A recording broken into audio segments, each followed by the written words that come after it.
بسم الله الرحمن الرحيم. الحمد لله رب العالمين،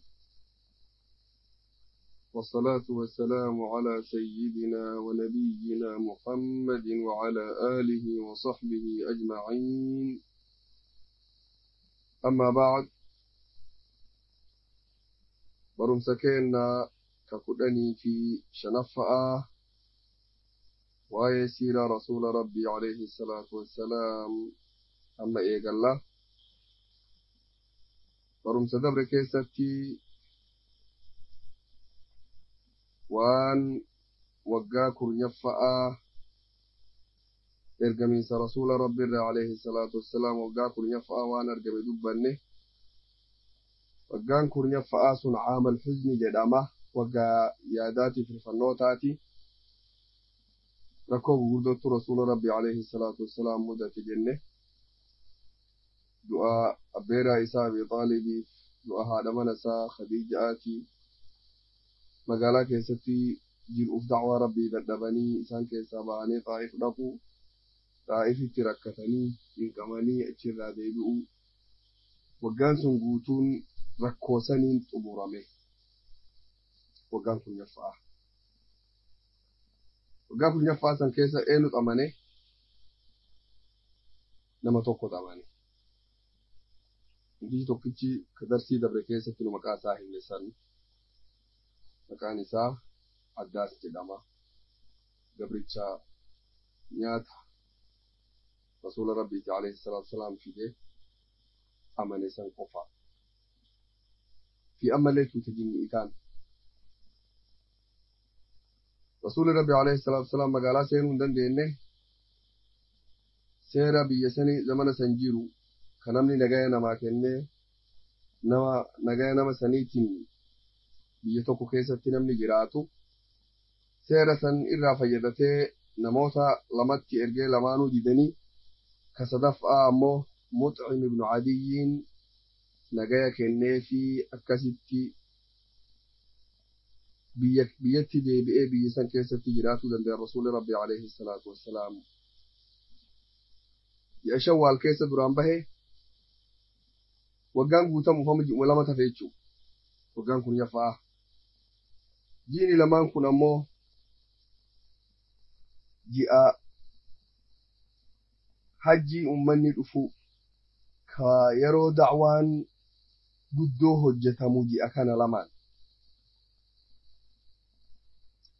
Rasuulli alayhi salaatu wassalaam tiyyaafuu biyya keessatti jiraachuu hin dandeenye nama tokko ka miskiinaa ka kaafirattu nagaya naa kennee maqaa isaatiin jiraadha jedhee da'waa rabbii hin dhiifne akkuma duraan da'waa oofutti da'waa fi itti fufe.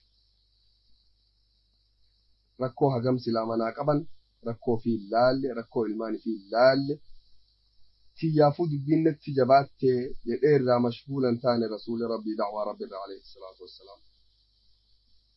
Yoo kana laalte namni tokko كلين كوان هجي فيه متى وان جرومنا فيه متى دعوة ربي إيسو إيلة كلين أرجته يوضع أنكر رسول ربي عليه الصلاة والسلام كجرات تدين تتاتي رسول ربي دعوة ربي رواني كل مشغولا نقول يو دعوة ربي كراسن الردي مني بود أمالي تمسي ربي ندف ربي دمال يد ولقد كذبت رسل من قبلك فصبروا على ما كذبوا وأوذوا حتى أتاهم نصرنا ولا مبدل لكلمات الله.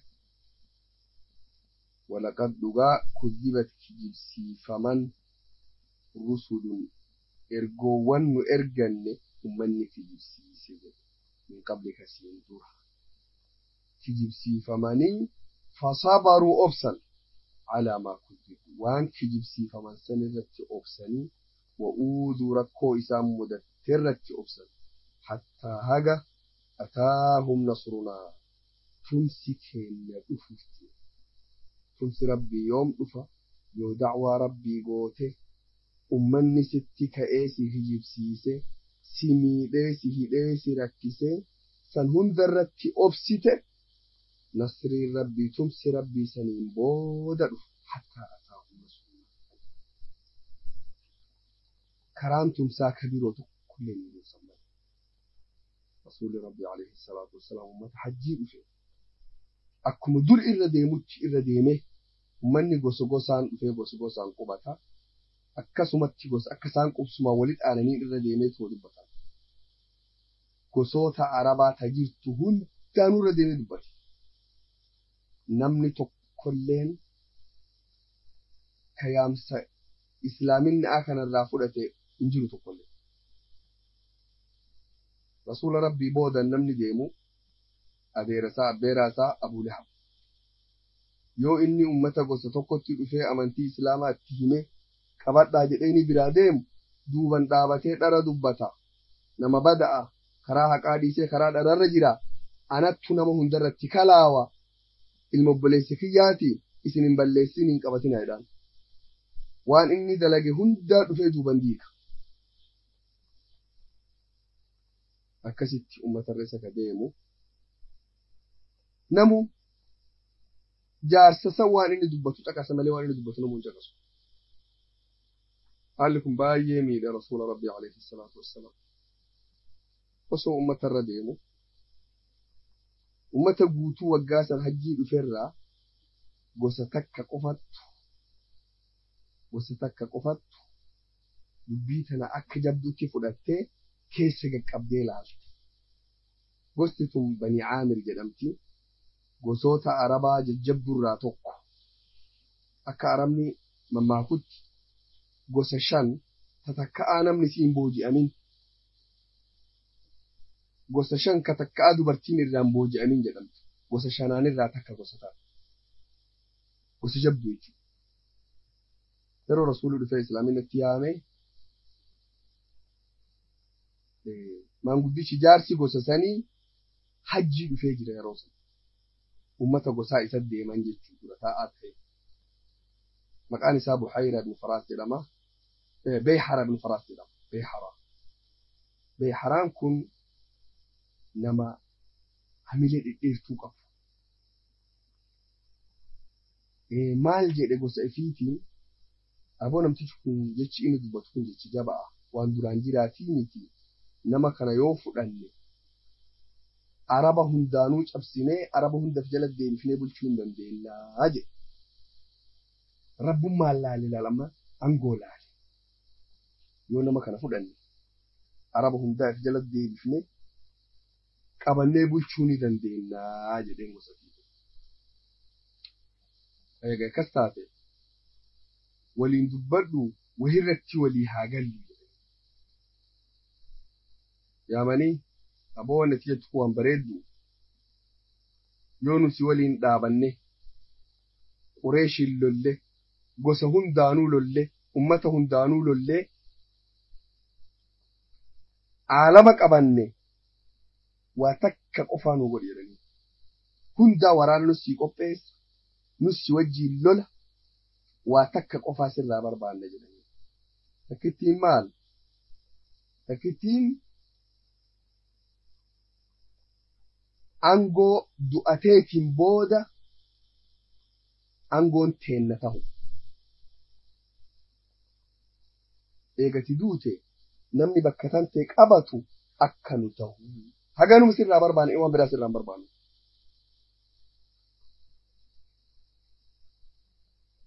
Meebboleewwan dubbii tana keessa qaqqabaa laalaa waan ajabaati. Rasuulli alayhi salaatu wassalaam hagam miidhaman. Namni tokkolleen aalamni guutuun akka jiruun Rasuulli huloon hunduu jalaa hidhamte Xaa'if dhaqee hagam miidhamanii deebi'anii beekan. San gosti tun amma maal jettii? Sharxii takka qofaa yoo nu hayyamte nusi wajjiin dhaabanna nusi tumsa Qureeshiif aalama hundaa nu lolaan yoo injifatte ati biyya bulchi. Haga feet umriin kan kee haa dheeratu. Eegati duute ammoo nu barreessi akka dubbiin gama keenya deebitu. Namni eegasii aalam bulchi nurraa akka ta'u. Waliigaltee gabaabduu. Akka ilaalcha addunyaatti namni tokko amma qabsoo addunyaa tokkoon deemu yoo biyyi olla'aa takka takka uummannumaan hawaasni biyyisan keessa qubatu guddaan si wajjiin dhaabannaa waraana sii qopheessina waraana kennan lolee sii qabata angorra nu si geessa haga feete haga jirtu waggaa 5 miti waggaa 10 miti haguma jirtu umriin kan kee nu bulchi saniin booda nuu kenni yoo jedhaniin harka lamaaniin mallatteessuu malee dubbiin hin jirtu amma akka silaa akka laalcha addunyaatti dubbiin takka hin jirtu namni angoo addunyaa tana barbaadu ikhwaanii ta'ii fi ilaala malee waan isa boodaa isa laalchiftu wagguma marruma sadee afraan takkayyuu filmaatatti deebitoo jedhaniin ammaaf isa gaya gaafsan heger haadii duu malee akkamitti marroo tokko achirra taa'a wanni jabduun angoo addunyaa angoon akhiraa immoo akkasii amantii karaa rabbiirra malee namuu hin deemu rabbiin amrii ifii gosa takkatti kennaan jennu rasuulli maal jedheen alayhi salaatu wassalaam amantiin tun ta rabbiiti rabbittu nama fedhe kennaa gosa takkaa mallatteessuun hin jirtuu jedhe wanni akkasii wanni gosa takkaa mallatteessanii abadaata gosa sanii taatu hin jirtu jedheen sistamni akkasii sun hin jiru rabbi ka rabbiiti dubbiin rabbittu abbaa fedhe irra kaaya abbaa fedhe rabbitti kenna yoo namni rabbiin irra kaayu sun isinirraa ta'es wamaa rakkoon qabu nama irra iimaana qabu ka irra aqlii qabu ka irra biyya nagayaan bulchuu danda'u santu filatama sun yoo isinirraa argame wamaa rakkoon hin jirtu garuu isinii mallatteessuun hin taatu jedhee laafee jedhee namni tokko laafee jedhee mabda'a qabu karoora qaburraa gabbuunan miidhamee beeki eega takka gabbuuti ammoo irra tol deebuun hin jabaatti waan duraan karoora godhattee kaayattee sagantaa duraan baafatte jabbichi duraan irratti qabsaa'uuf deemte san eega takka irraa gabbuute bakka itti dhaabattu hin qabdu hunduu waluma hiika akka tasbeeti waluma duuban hiikkata fakkiin addunyaa gubbaa baay'ee jira gaa irra deemnee waan namana keenyaa haasawuu hin dandeenyu haga sitii rasuulli alayhi salaatu wassalaam idan waggaan sun haga sitti xumurame waggaa guutuu nama hagamtu amane jenni waggaa san nama hagamtu amane ikhwaani nama tokko qofa amane waggaa guutuu addaas qofatu amane ilma namarraa jinnii malee ilma namarraa waggaa san guutuu waggaa 10 nama tokko qofa amane waggaa 11 eegale rasuulli rabbi alayhi salaatu wassalaam akkuma ifii da'waa itti fufe nama umraa dhufu nama makkaa dhufu nama naannoo san jiru hunda akkasuma itti deemee da'waa dhaqqabsiise da'waa zamana sanii san keessatti waggaa san nama 4 waggaa 11 keessoo jechuudha nama 4 amantii islaamaa fudhate nama 4 aslama nama afraan kana lama namni hunduun beekaa lama ammoo namni baay'een hin beeku maqaa isaanii lamaan namni tokkollee namni baay'een hin beekne ka waggaa 11 amane san tokko maqaan isaa Suwayd ibn Saamit jedhama Suwaydin kun hayyuu biyya Yasrib biyya Madiinaa sana shaa'ira beekamaa geeraraa guddaa maqaan isaa qoosaa baasaniiti kaamil jedhanii guutamaa jedhanii zamana san keessatti nama bifa irdhuun qabu guutamaa jedhanii saniin faarsan irdhuun qabu jechuudha guutamaa isa kanattu Suwaydin kun Suwayd ibn Saamit maqaan isaa umraa dhufe رسول ربي عليه الصلاة والسلام اتلقى ومتي إسلامتي يعني إن اللين أدو بايك أبا واللي بايك فراق أبا أدو لقمان فاق أبا وان كان إرتي أديس رسول ربي أكغارد الراجع كسي قرآن الرتي قرأي قرآن قرأنا شوات أسلام من تفلت muslima tahee waggaa 11 beeka achirraa deebi'e madiinatti zamana sana egaa madiinaa keessa lola bada jira Awsiif Khazraj jidduu lola jira loloota isaa wal lolan san keessatti du'e yoosuma ji'uma tokkoon booda du'e saniifuu namni maqaa isaan beeku Suwayd ibn Saamit namni maqaa isaan beeku silaa osoo zamana boodaa kana ga'e nama biyyi sanii irra hayyuusi ka silaa irra beekamurraa tokko kaamil jedhama maqaan isaa Suwayd ibn Saamit lolli guddichi bu'aaf kanaa miti lola saniin dura du'e inni diqqo akkuma islaamii ji'a tokkoon booda du'e namni kun nama maqaan isaa Iyaas ibn Mucaad jedhamu inni illee warruma Yasrib jechuun egaa maqaa Madiinaati Madiinatul Munawwaraa tana maqaan isii Yasrib jedhamti zamana sana inni illee warruma achiiti lola ummanni Yasrib sun wal lolan ka Awsiif Khazraj wal loltu ummanni Awsii Makkaa dhufan Qureeshin nu qarqaaraa jechuuf rasuuli dhageennan alayhi salaatu wassalaam maanguddoo isaanii dhaqee qur'aana irra qara'ee amantii islaamatti yaame yoos gurbaan kun gannaan xiqqaa umriin isaa waggaa 13 maanguddoo wajjiin dhufe maqaan isaa Iyaas ibn Mucaad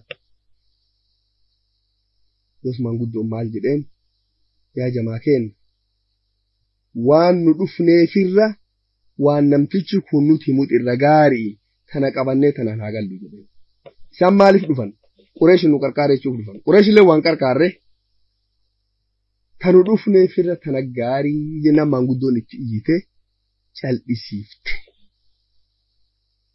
jarri tun lamaan gurbaan kun deebi'ee yoosuma du'e inni illee hikmaa rabbi yeroo du'u isa ka subhaanallah alhamdulillah laa ilaaha illa allah jedhu du'e amantii islaamaa fudhate galeetuma yoosuma du'e nama lamaan kanaaf nama lama ka birooti lamaan biroo kun beekamoo qiyaas malee beekamoo tokko Abu Dharr al-Ghifaari Abu Dharri kana waan zamana duraa amane nama fakkaatti warra zamana dura amane irraa tokko nama fakkaatti ammoo waggaa 11 fa'aati waggaa 10 booda jechuudha maal hadiisa inni odeessu tokko rasuulli yeroo inni itti dhufee amantiirraa naa odeessi jedheeni amantiirraa odeessee fi eenyuttu si wajjin jira jennaan nama lama jedheen gabrichi tokkoo fi bilisa tokko jedheen gamanaan Abubakar Siddiq ta'a gama kaaniin Bilaal ta'a rasuulli itti himuun barbaanne nama hagamtu amantii islaamaa fudhatee jira waan isa kana qajeela hin beekiniif Abu Dharri maal itti fakkaatte wama adunyaa gubbayyuu namni lama qofaan muslimaa se sadaffaan rasuula afraffaan ana maarre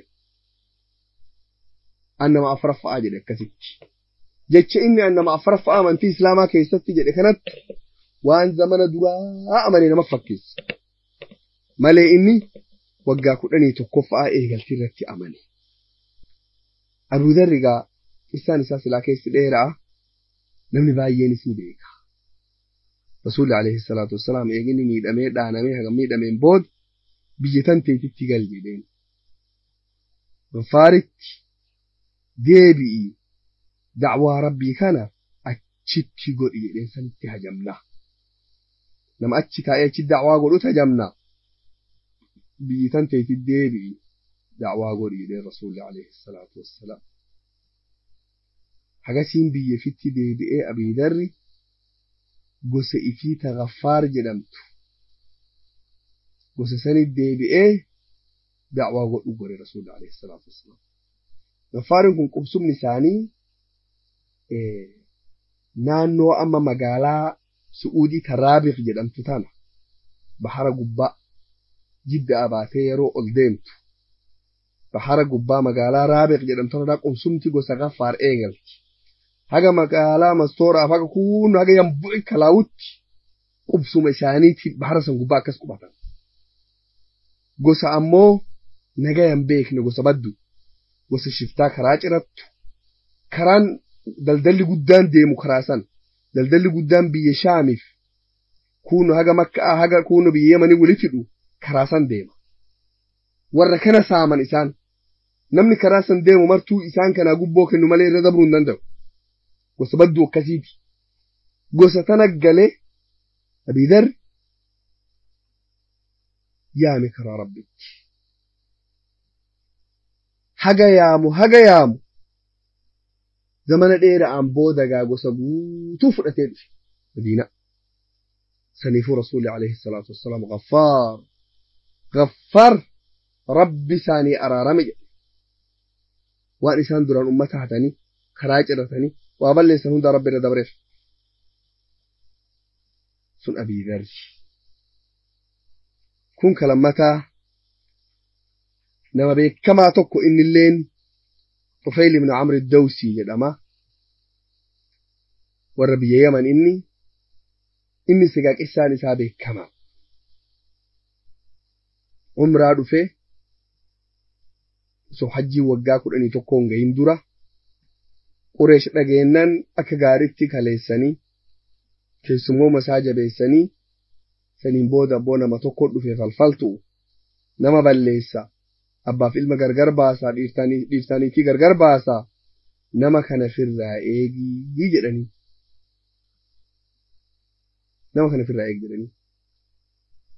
osoo itti dubbatan shakkii guddoo keessa galchan shakkinaan waa hoccuu gurratti guurratee akka waa tokko hin dhageen umraa osoo hin godhin deebi'uu barbaadee ammallee umraaf dhufee lafa hagas geettu deeme osoo umraan godhin asirraa deebi'uu hin danda'u jedhee akkasitti akka ammoo waan tokkollee hin dhageenye gurratti guurratee gurraf duuchee dhufe osoo inni xawaafa godhaa jiru rabbiin guddaan rasuula rabbi alayhi salaatu wassalaam achi dhaabatanii salaatanii quraana qara'uu jiran quraana inni qara'u kana rabbiin gurra isaa keessa buuse buufnan itti dhaqee caqafnaan islaaminaa fudhannaan egaa uduun isaa keessi dheertu'u sulleen kaa biyya isatti rasuulli rabbii deebisee da'waa godhe jedheeni biyya galee da'waa godhee waggaa dheeraan booda egaa rasuulli rabbii hijiraa bahan ummata ifii keessaa ibidda 70 jechuun familii 70 fudhatee warra islaame Madiinaa dhufe hayni kun amantii didanii hagas fudhatee dhufe rabbiin egaa ummata dowsan rasuulli rabbi kadhatee fi hundi isaaniitu eegasii amantii fudhatan waggaan kun hagana deeme nama afraan kana arganne nama afraan kanaan booda osoo deemnu yeroon hajjii kan oofte gaa yeroon da'waan guddaan jiru yeroo san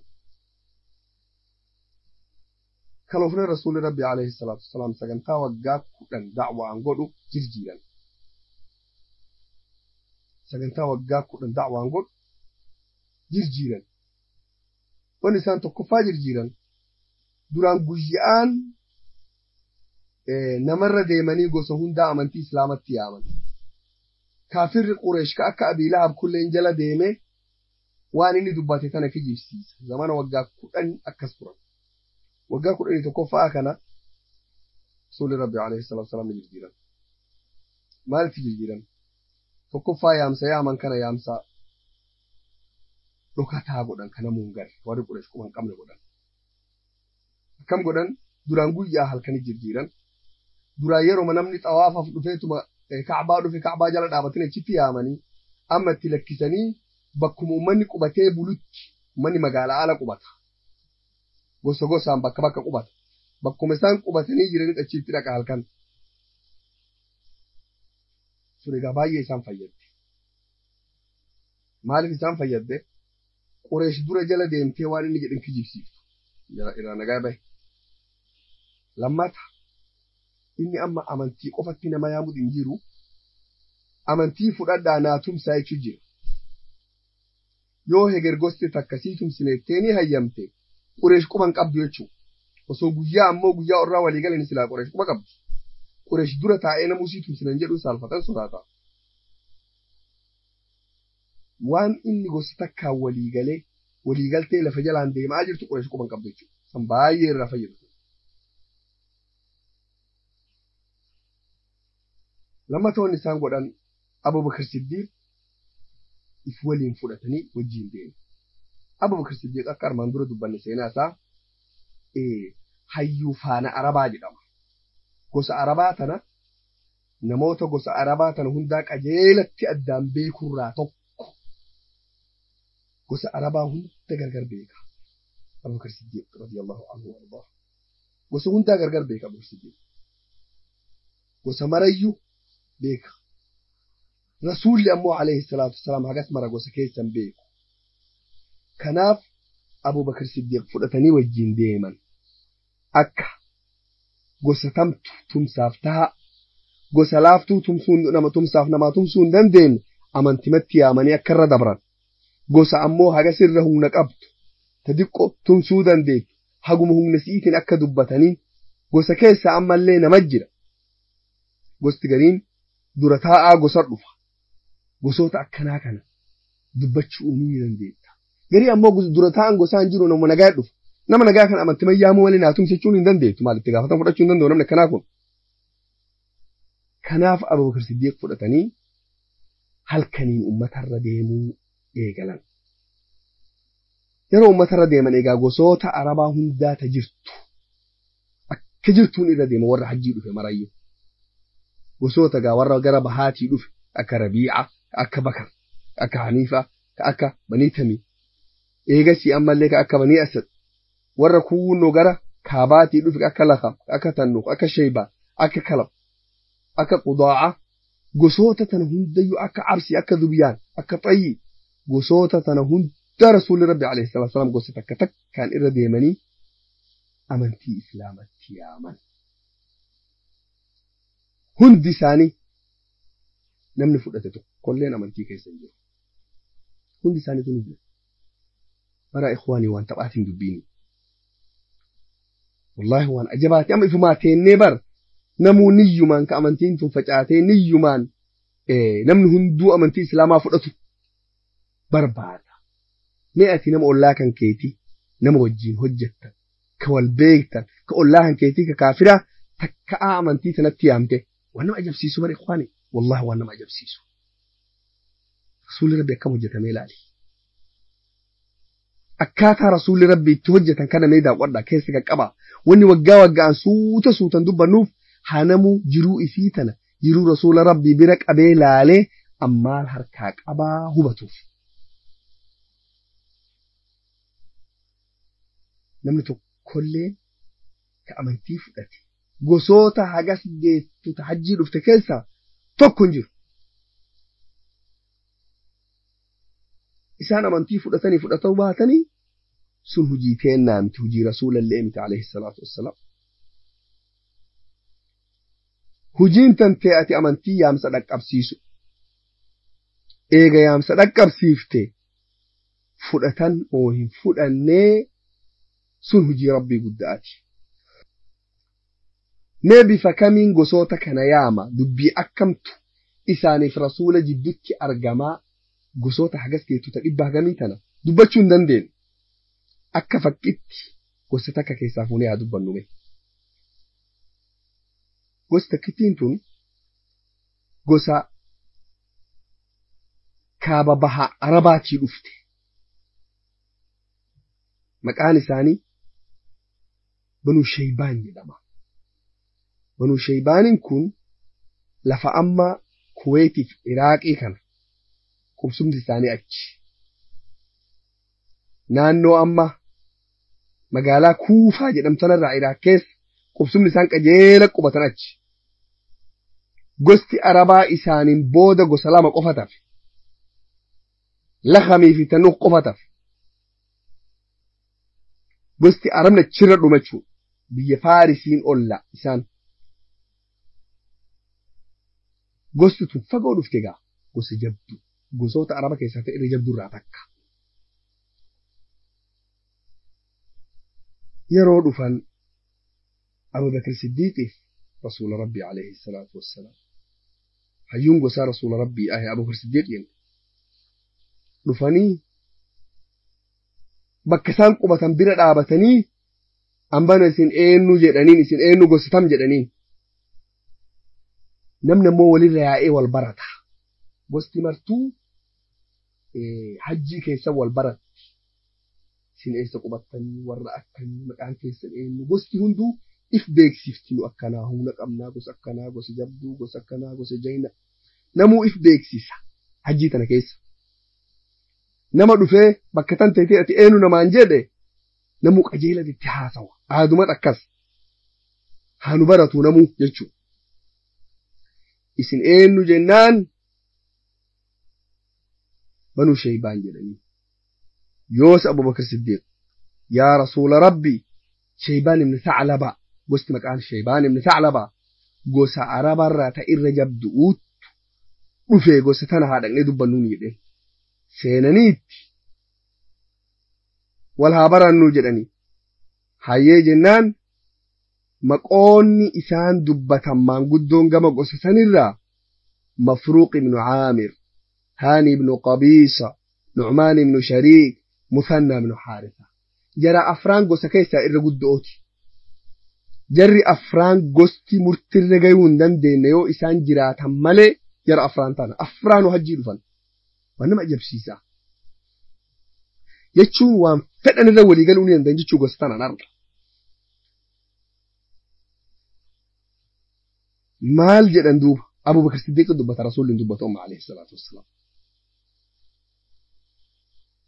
akkasii yennaan isin gosa akkamii silaa achi qubatuu keessan hin beeka biyyi teessanii garuu isin gosa humna qabdu moo gosa laaftuu lakkoofsi nama keessanii hagamta akka gayaa jedhee gaafate afyaa'in gosaa dura taa'an gosaa mafruuqii kana mafruuq ibn caamir kana isattu afaan dubbata afaan jiraatin maal jedheen nu nama kumaa olii jedheen lakkoofsi keenya nama kumaa ol lakkoofsi keenya jedheen kumni kun abubakar ammallee dubbatee maal jedheen kuma lakkoofsaa moo kuma bu'aa qabu kan nama firraa dhoowwuu danda'uu jedheen amma dubbiin xixiqqoo keessa nama waraanu hagana jennaan maanguddichi xiqqoo dallane mafruuqin kun yoos sagalee ol fuudhee maal jedhe nu jedhe dirree lolarraa takka aan sochoone jedhe nama nu gayate takka arraan hafne jedhe namni nu gayatee takka aan injifanne jedhe nu jedhe waa'ee lolaatiif qophoofna jedhe waan garaa nyaannurra waan lolaa qopheessu nuti irra guddoo jedhe garuu jedheen jagnummaaf dhiirumalleen qabna tumsi ammoo ka rabbiiti yoo rabbi nuu tumse hin injifanna yoo rabbi nurratti tumse nu injifatan jedheen bareeddu maaliif akkana godhan abubakar siddiiq hagana eega faarsee namtichi kun hegir aboo qureesh nu miitee nu tumsi dhufuu jiraata akka nun dandeenyu humna hin qabnu qureesh aboo dura dhaabachuu hin dandeenyu hin jenneef ammuma faarsee samaa'iniif ga'e hegir jalaa deebi'uun hin hafne gartaam yoos maal jedheen أبو بكر الصديق كدبته رضي الله عنه وأرضاه مال جدين حقنا ندبنان جارسي غافتي أبو نمتش قريشا كبانا كانتو سيهي جدين أبو بكر الصديق الدور دابتا رسول إسي بوغا دابتا نمتش قريشا كجد مكون كدبتم سيهي جدين amma dubbiin geette jechuudha namtichi qureeshaa rasuula baanaa miti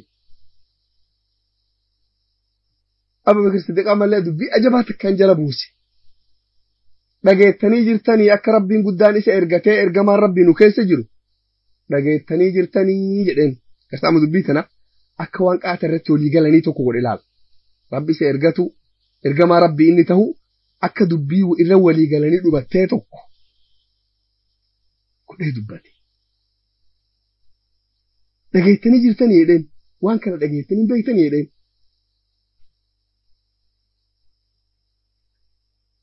maanguddichi aqlii qaba qiyaasa malee hin jenne amma maal odoo jedhe silaa ergamaa rabbii ta'uu isaa ragaa bahee miti. Akki inni ergamaa rabbii ta'e dhageettanii jirtanii jedheen beektaa? Hin jenneen. San himataa jedhan jedheen. Akkas himataa jedhan jedheen. Kartaa maaqli. San himatuu isaa dhageennee jedheen malee akkas hin jenneen. Walitti kalaawan amma. Yoos Abubakar Siddiq anaa miti. Isa kana wajjin dhaabatu jedheen. Akkasin dhageettan sun. Mafruuq maal jedheen amma. Mee dubbadhu jedheen atiin. Wanni uummanni sirraa himu guddittiin sun maalii jedhee waan guddoo dhageenye. Maalitti nama yaamta jedheen. Maalitti nama yaamta jennaan wannan itti nama yaamu jedheen ergamaan Rabbi alayhi salaatu wassalaam Rabbii tokkicha malee Rabbii biraa gabbaruu dhabaatu. Anis ergamaa Rabbii tahuu ragaa bahu. Naatumsanii haqa na wajjiin dhaabatanii haqa Rabbii kana bakkaan gayu. Kanatti yaama jedheen. Yoos waan jedheen mafruuq. Jechi kun jecha bareeda'a.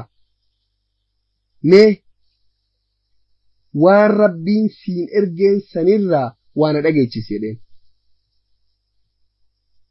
Qur'aana irraa jechuudha.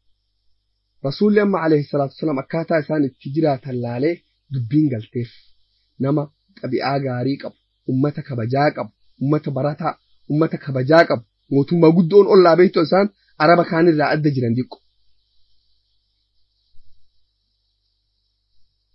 Tahuun galteef yoos maalirra qara'e.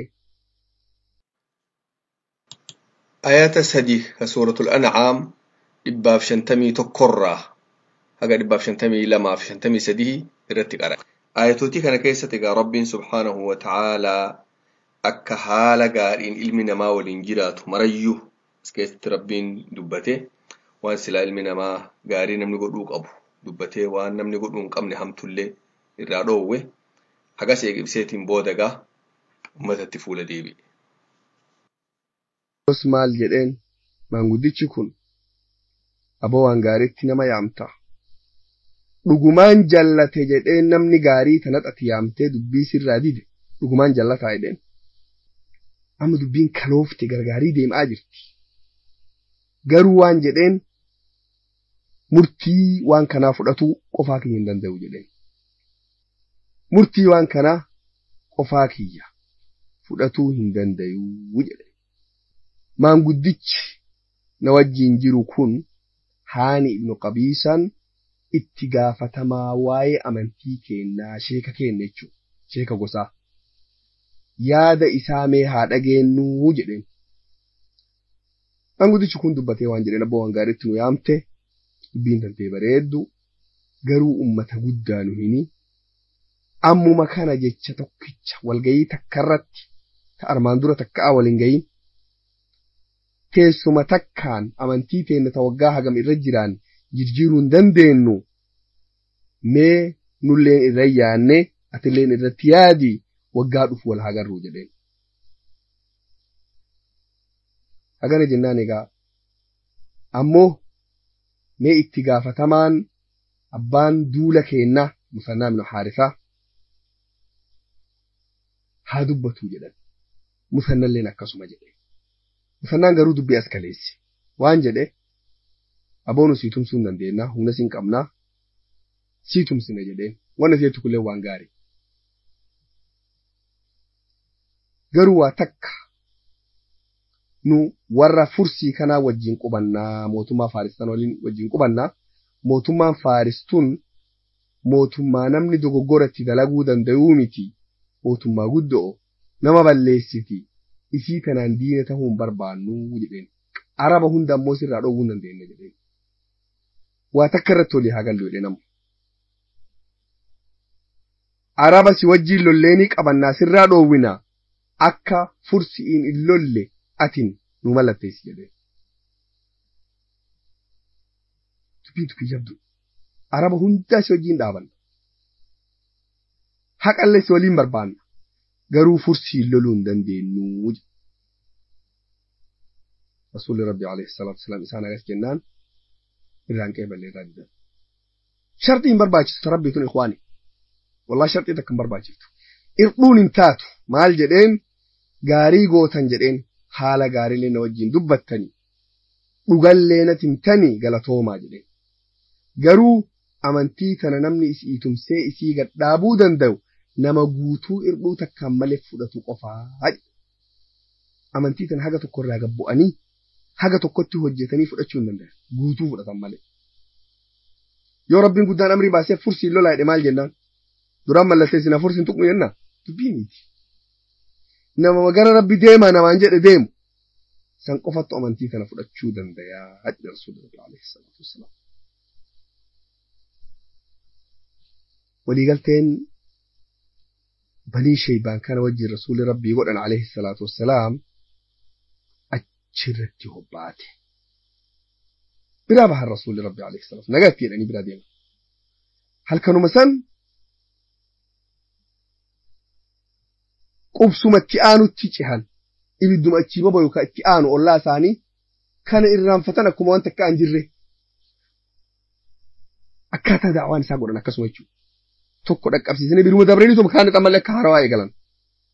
Kun uummata guddaa bira dabranii yoo isaan jedhan jara nama jahattu ibidda bobeeffatee bakka tokko taa'a kunu dhaqanii salaamanii jaran isin maal jennaan nu uummata gosa Khazraj jedhamtu takka jedhanii. Rasuulli Rabbi alayhi salaatu wasalaam akkuma jara ta'an amantii islaamatti yaame tanallee yaame nama jaha qofa jaha jedheen tuffanne Rasuulli. Jahaan kana ammoo namni mootii namni jabaan tokkolleen keessa hin jiru namuma nagayaati. Nama nagaa kana maal itti godhe jahaan kana callaa jedhe Rasuulli hin tuffanne. Laafas jabas hunda da'waa Rabbii dhaqqabsiisa. Rasuulli Rabbi alayhi salaatu wasalaam yaame yeroo inni dubbii fixatee qur'aana irra qara'e wal gaafatte jarri.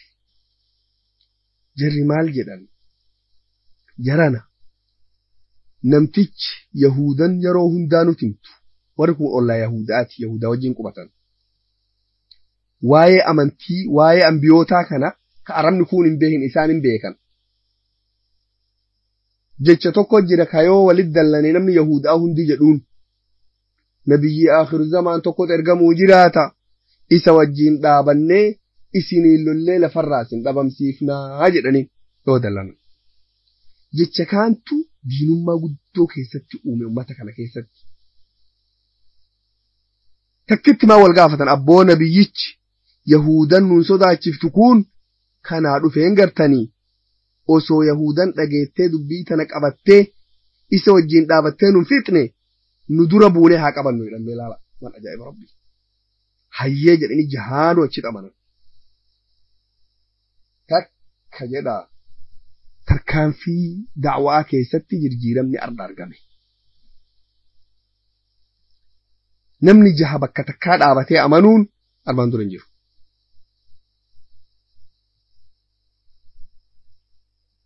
Jahaan kana bakka takkaa jahaanu amane. Mee haa qaqqabnee jarri jahaan kun akkamitti ka ummanni guutuun kun amanuu dadhabe. Amanan yoo jenne silaa kan nama qajeelchu Rabbi ammoo sababaa namni barbaada. Sababaa kana maaliif barbaada irraa fayyadachuuf. Yoo fuulduraa sababaan akkanaa jiraatte waan akkanat argama jedhanii kanarratti dhufu. Yoo waan hundaa fedhii Rabbiitii Rabbuma dalagette waan tokkollee irraa fayyadachuu hin dandeettu. Tokkoffaa wanni isaan kana sababaa ta'eef jechoota Yahudarraa isaan dhaga'aa turan kana. Osoo Yahudan duraan akkasiin madeessuu baatte sila akkasitti gurra laafanii fudhachuu hin danda'an jechuudha. Lammata zamana san keessa ummata Arabaa ka Madiinaa qubatu san gosa lama Khazrajiif Awsi jedhamanii lolli guguddaan jidduu isaaniitti argamee lafarraa wal dhabamsiisanii guyyaan Bu'aas jedhamu beekamaan ka hayyuu isaaniitiif beekan isaanii hunduu hobbaye. dhihoma wagguma san keessa lola qiyaasa malee hamaama jidduu isaanii jira haga lafarraa jarri tullachuu haqamtii shakkan takka waliin dhalate moori lamaan nama waliin dhalate kana irra badaa bari yoo walitti deebi'e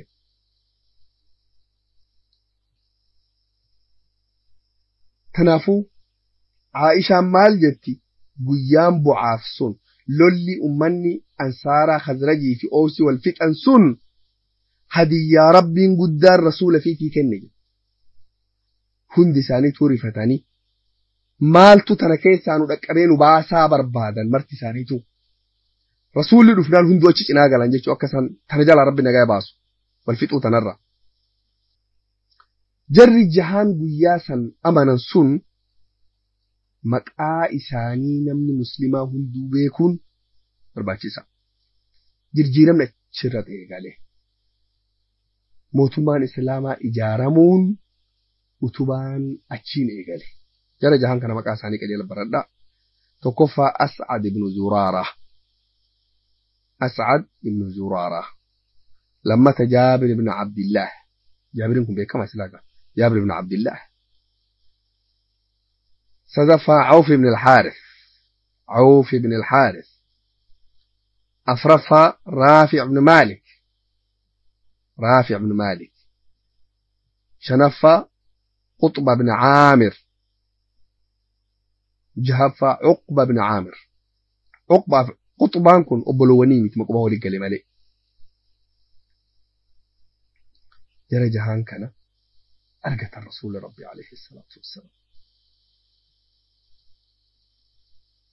amantii fudhatan qofaa miti amantii haga tokko barsiisanii rasuulli rabbi maal jedhan gallee biyya teennatti da'waa tana facaafna jedhan sun milkii guddoo argame waggaan sun waggaa 11ffaati hajjiin dhumnaan wal eebbisanii fi akkasitti gala deemanii biyya gallan da'waa rabbii godhan waggaa itti aanu nama 12 tahanii deebi'an namuu nama tokko amansiisee jechuudha biraa dura nama jahaami nama 12 tahanii deebi'an rasuula rabbitti himan alayhi salaatu wassalaam 12 kana 10 khazraj 2 ammoo owsi gosti lamaa walirra guddoo walirra xiqqoo gosa owsi tanat irra xiqqoo gosa khazraj tanat irra guddoo jahaan duraa ammoo jahaanuu khazraji 12 boodaa kana 2 ka owsi keessa jira 10 ammoo khazraj rasuuli rabbi alayhi salaatu wassalaam halkanoowwan minaa bakka aqabaa jedhamtutti yaamee hunda isaanii 12 barumsa haga tokko kennee fi haasawa waliin godhan haasawni isaa waliin godhan sun bay'atul aqabatil uulaa jedhamtee seenaa keessatti taarika irratti beekamte bay'atul aqabatil uulan jedhamtu sun haasawa rasuulli rabbi alayhi salaatu wassalaam jara 12 san wajjin godhan haasawa san keessatti rasuulli rabbi alayhi salaatu wassalaam naatumsaan jenneen lolaan jenneen wanni inni barsiise hunduu isaanuma qulqulleessuu barsiise waa hagam qabxii hagam irratti walii galan tokkoffaa rabbi malee waan biraa akkan gabbarre takka fungama agabbartii rabbiitiin iimaanan qulqulleessite lammata akka waan hanne jidduu isaanii qulqulleessite akka zinaan goone jidduu isaanii bareechifte ilmaan keessan akkan ajjeefne haqa ilma namaa tiksite dhara walirra akkan kenne qalbii isaanii walitti qulqulleessite jahaffaa yoo waan gaarii an hime akka harkan an darbine yoo waan gaarii an hime silaa rasuulli waan gaarii malee waan biraan hime garuu wanni dubbatamu kun qabxii nama hundaatiif deemtu nama bakka rasuulaa bu'ee biyya bulchuu jiraatu yoo inni waan gaarii nama ammare akka amrii isaa tana fudhatan jechuudha yoonni waan gaarii waan haraamatti nama marammoo irraan fudhatan khamrii dhugaa waan hin fudhatan salaata dhiisaa waan hin fudhatan irraa waan gaarii yoo nama marammoo irraa fudhatan qabxii jahaan kanatti kenne rasuula rabbi alayhi salaatu wassalaam qabxiin kun jahaanuu isaanuma qofaa qulqulleessiti maal barbaada rasuula rabbi alayhi salaatu wassalaam jara tana isaan ijaaranii sadarkaa heger utubaa amantiin islaamaa irra dhaabattu isaan tahuu godhan isaan kana qulqulleessanii ol fuudhanii sadarkaa heger islaamni irratti ijaaramu godha rasuula rabbi alayhi salaatu wassalaam haya waan hagana gayu kana hojjenne galanni hoo maal mindaan kenna maal فإن وفيتم فلكم الجنة جدين يوان أن سنيهم كان قوتا رب جنة قالت سني قالت يوان أن سنين جد كان قوتا قالني كيسا جنة جدين قالني كيسا هجر هجيسي كناف هجر أنقوسك كناف هجر بلشابي ياسي قراف هجر منستر وهيسي قرام زبينة تشيمت الدنيا آمت جنة جدين دبين جنة ايه نورا رب الرا يو أمو كان كيسا وان توقج أبستان هو وما أما اللي قم ربي كيساني دي بيتاني يو فدي سني أرارما يو فدي تسنك أبي سنك أدبا دي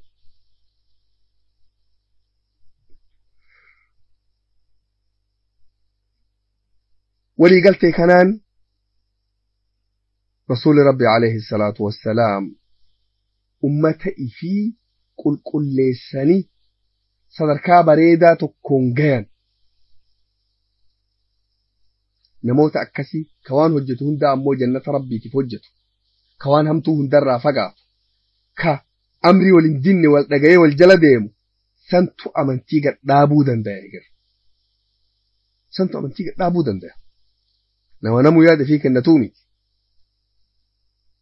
جنة يدين قلني كيسا قروا رسول ربي عليه الصلاة والسلام يرو دبين تمرمته إسان حجي راقل ديبئا وان جدنين أكنا قفا كيسان إسان قد لكسو نما إسي وجين إرقا جد رسول ربي عليه الصلاة والسلام نما إسي وجين إرقا جد رسول ربي عليه الصلاة والسلام نمني إني وجين إرقا سن إنو مالف صحابة هدوسا كيسا نما سنفلته مال هجته أمو نمني سني يا رب تشين أويج برم ستي آنو كيستي برنا والله سبحانه وتعالى أعلم